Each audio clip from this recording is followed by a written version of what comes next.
आज सभी प्रदेशवासियों को 80वें स्वतंत्रता दिवस की बहुत बहुत बधाई और शुभकामनाएं देता हूं।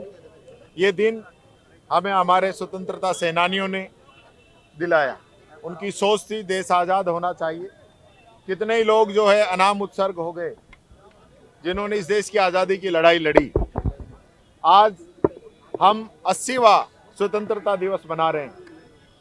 इन 80 वर्षों में इस देश ने खूब तरक्की की, खूब आगे बढ़ा।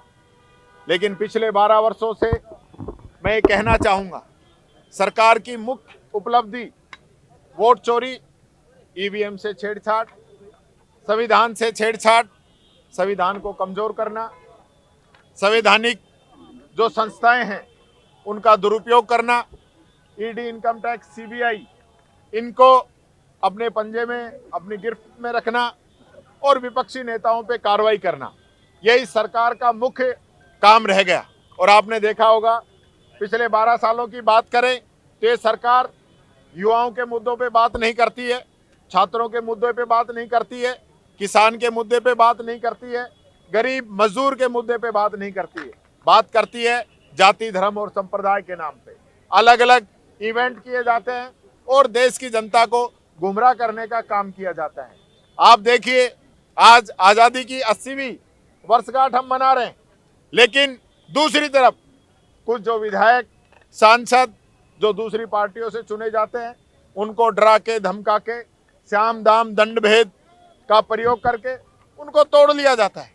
जनता वोट किसी को देती है और वो वोट लेने के बाद वो वोट किसी को देते हैं।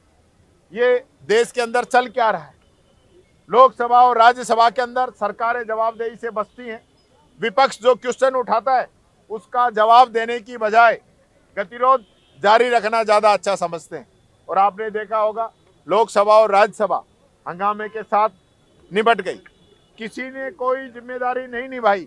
न अमित शाह जी आए, न उन्होंने ये बताया कि पैलेट गन किसने चलाई। छोटा सा क्वेश्चन, छोटा सा, कि पैलेट गन किसने चलाई, किसके आदेश पे चलाई, इसका जवाब पूरी सरकार नहीं दे पाई। तो आप समझ सकते हैं देश के अंदर आज लोकतंत्र खतरे में है। हमारे राष्ट्रीय अध्यक्ष मल्लिकार्जुन खड़गे जी हल्द्वानी के अंदर गए, बीजेपी और आरएसएस के लोग वहां पे जाके हवन करते हैं, वहां उसका शुद्धिकरण करते हैं और मीडिया में बोलते हैं कि हमें इसका शुद्धिकरण करना पड़ेगा। एक दलित यहाँ पे आ गया और दूसरी तरफ रविदास जी की यात्रा निकाल रहे हैं, रथ चल रहे हैं, गाँवों के अंदर जा रहे हैं। क्यों नाटक करते हो? क्यों लोगों को गुमराह करते हो? आपकी जो सोच है पूरा देश जान चुका है। ये पहला वाकया नहीं है। मैं खुद मंदिर गया, भारतीय जनता पार्टी के पूर्व विधायक ने गंगा जल छिड़का वहां पे। बीजेपी के एक नेता ने मध्य प्रदेश के अंदर एक दलित पे पेशाब किया। हरियाणा के अंदर एक बीजेपी नेता ने यह कहा कि दलित मरता है तो हमें तो उतना ही दुख होता है, जब कुत्ते का पिल्ला भी अगर मरता है तो हमें दुख होता है। आप समझ सकते हो इनकी सोच क्या है दलितों के प्रति, ओबीसी के प्रति। राजस्थान के अंदर भी ओबीसी का आरक्षण लागू हुआ है, हाई कोर्ट के निर्देश पे, सुप्रीम कोर्ट के निर्देश पे हुआ है। और आप आरक्षण कितना दे रहे हो? ओबीसी का प्रतिनिधित्व कम कर रहे हो। क्यों कर रहे हो आप कम? आप बताइए। आप जातियों को लड़ाना चाहते हैं, जातियों के अंदर आप भेद करना चाहते हैं कि ये जातियां आपस में लड़ती रहे और फूट डालो, राज करो। पहले यही नीति अंग्रेज अपनाते थे, अब यही नीति जो है बीजेपी अपना रही है। आप संविधान की पालना नहीं कर रहे हो, लोकतंत्र को कमजोर कर रहे हो। मैं ये कहना चाहूंगा, युवाओं से आह्वान करना चाहूंगा, आज जिस प्रकार से युवाओं ने अपनी बात रखी है, आज जैन जी और जैन अल्फा जो अपनी बात कह रहे हैं, मैं कहना चाहूंगा ऐसी बात जो हमारे सीनियर लोग हैं उनको भी कहनी चाहिए। वो भी आखिर कब तक चुप रहेंगे? सच्चाई बाहर आनी चाहिए।